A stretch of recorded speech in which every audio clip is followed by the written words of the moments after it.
वृषभ राशीची जी लोक आहेत ती पृथ्वी तत्वापासून बनलेली आहेत आणि वृषभ राशीचा जो ग्रह आहे तो शुक्र आहे.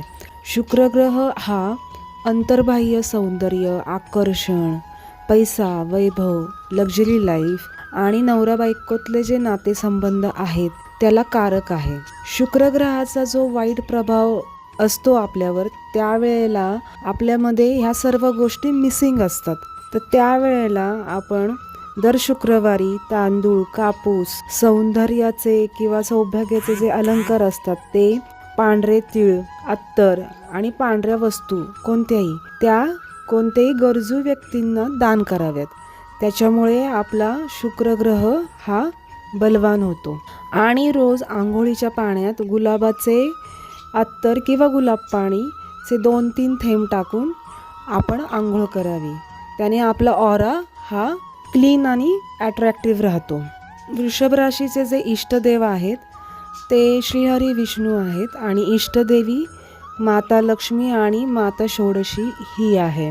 पूजेची सुरुवात करताना गणपती बाप्पाचे स्मरण करत ओम गण गणपतये नमः चा जप करत पूजेच्या मांडणीला सुरुवात करावी.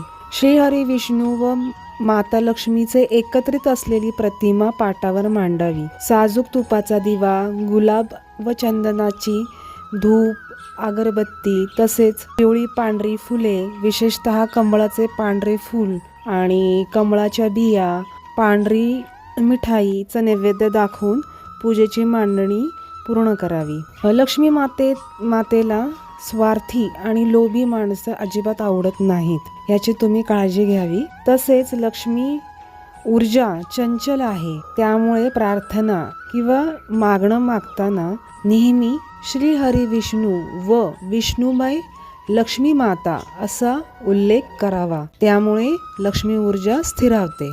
पूजा व मंत्र जप करताना आपले पूर्ण लक्ष लक्ष्मी मातेच्या चरणावर एकाग्री करावे.